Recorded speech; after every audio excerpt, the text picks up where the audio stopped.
Welcome to the College Football Bros. I am Ryan Newman, and today I'm going to give you a preview of Notre Dame's 2022 season. So we'll touch on the offense, touch on the defense, and then give a game-by-game breakdown of their schedule.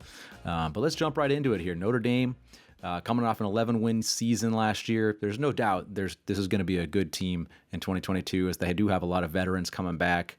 But I will say they were a little fortunate to win 11 last year. They're probably weren't quite that good. They did win a few close games, particularly early on in the year. So I actually think they might be even a little better team this coming season, but their win total might drop a game or two just by fortune of luck. Of course, the big story for Notre Dame this offseason was Brian Kelly going to LSU. He had a great run there in South Bend, leading them to several 10-win seasons, some playoff appearances. But it did seem like he had kind of hit his ceiling there. They weren't quite able to ever reach that true national title contender position with him.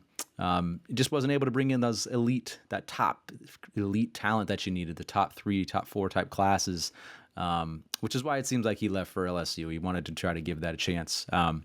But kind of the ironic thing, of course, of that is as soon as Brian Kelly leaves and Marcus Freeman takes over, all of a sudden they are recruiting at that level, even way better than even Brian Kelly was ever able to get. So right now they're sitting at the number 1 recruiting class according to 24/7 Sports.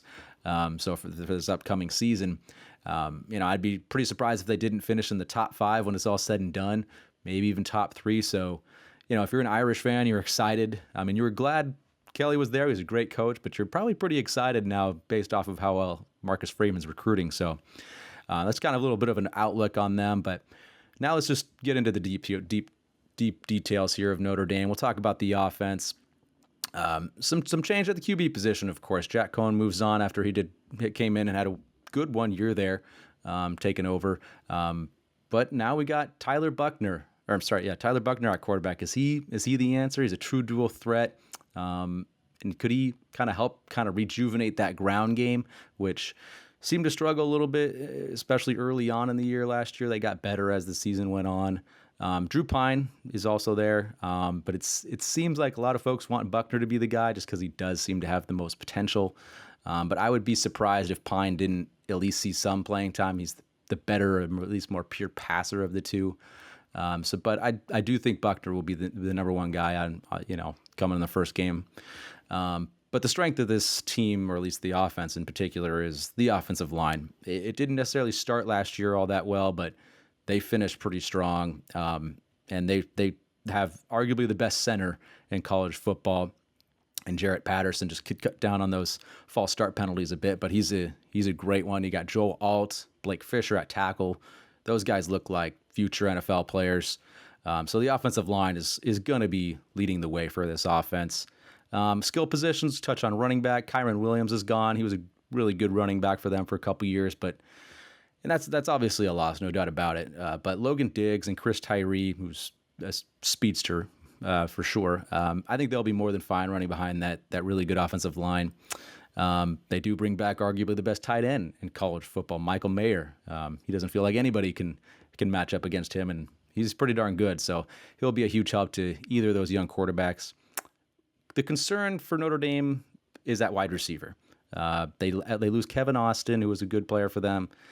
So coming back, Braden Lenzy, pretty inconsistent there at his time at Notre Dame so far. Avery Davis coming off ACL surgery. I think the key for them is the sophomore Lorenzo Styles. He's got the potential to kind of be the next guy, and I think he'll eventually be there. It just might take him a few games to kind of get into it, but I really like Styles to have a big year this year. So overall, this offense, while it might not be at the elite level, I think it'll still be pretty darn good. All right, so touched on the offense. Now we got to get to that defensive side of the ball.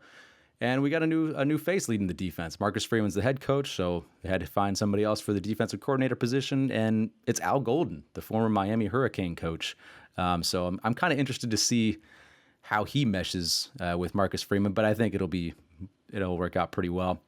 As far as personnel, I think you got to start with Isaiah Foskey. The guy is a potential first rounder.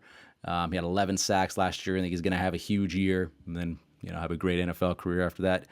Jason Ademilola, another stud on the defensive line. He had 50 tackles and 4 sacks, so I think the defensive line is more than set. Linebackers, to me, look strong. They got a lot of veterans, Jack Kaiser, J.D. Bertrand, Bo Bauer. Those guys are steady forces in the linebacking group. But the wild card there, for me at least, is Maris Lufau. He's probably the most talented, maybe the most gifted athlete of that group. But he was hurt last year and hasn't really necessarily proven it for, other than I think maybe like 8 games a couple years back. But he has the potential to maybe be a breakout star there. So look out for him. And then you got to go to the secondary here. Of course, the big loss is Kyle Hamilton, and he is no doubt a huge, huge loss. However, they do replace him with a pretty impressive player in Brandon Joseph, the transfer from Northwestern. Joseph's maybe not quite at Hamilton's level, but I think he's going to be able to help negate that loss quite a bit. And they do have some other returners coming back at corner. So I think kind of that whole experience level will still help make up for the overall impact of losing just a great talent like Hamilton. So maybe the secondary won't be quite as good, but it's not going to take a huge drop. So I really like this defense, though. Overall, I think this is going to be top 10 type level defense. I really, really am high on these guys. All right, so now touched on the offense, defense. Now we got to get to the games. All right, we got to see the schedule.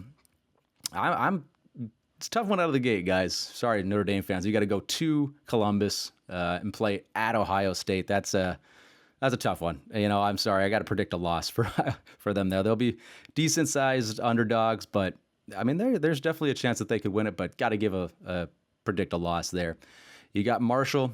After that, coming to South Bend, that's a win for Notre Dame. Should be double-digit favorites. Cal also, same thing, double-digit favorites, another win. At North Carolina, could be a tricky one, but I still think Notre Dame's the classier team of those two, so I'll take them. BYU in Vegas. This is a tough one. BYU has got a ton returning. Number 1 in returning production in college football, and they were already a pretty darn good team last year. I think they won 10 games, so Jaron Hall at quarterback, that's going to be a very tough matchup. That's actually going to be a loss in my eyes. That game could go either way, but I'm going to lean with the BYU Cougars there. So second loss so far for Notre Dame on the year. They got Stanford coming to South Bend, the double-digit favorites most likely. I'll take them. Take the Irish. UNLV, same thing. At Syracuse. Syracuse isn't ready for Notre Dame. Clemson's the next big game here for the Irish. Coming to South Bend last time Clemson came to South Bend, it was quite an amazing game. Good one for Notre Dame, of course.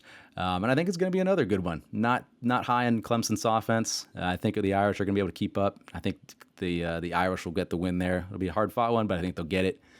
They got Navy and Baltimore. I think they'll get the win there. Boston College comes to South Bend. That's a win in my eyes. And then at USC, the final big game of the year, with Lincoln Riley, Caleb Williams. That's going to be an exciting team to watch all season. But I just don't think they're ready for Notre Dame. I think Notre Dame's the more steady program. I think they have their better line play. I think they're just more ready for that. So I'll take Notre Dame with the win at USC. So that's a 10-2 prediction, and that's actually pretty high compared to if you look at the betting market. I think the win total set at about 8.5 on Notre Dame. So with the over favored. So most people seem to think, at least the general consensus is, about a 9-3 season. I'm a little higher than that. I like Notre Dame this year. I think they're going to have a strong ground game and a really good defense. So when you have those two things, you tend to pull out wins, and you tend to pull out close wins, which I think they'll continue to do. So I got 10-2 and fighting for a New Year's Six bowl spot. So that's my preview for Notre Dame.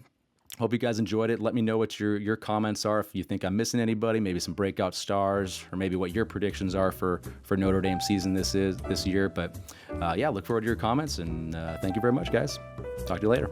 You've been watching the College Football Bros. Be sure to subscribe here on YouTube and in your podcast app for college football content all year round.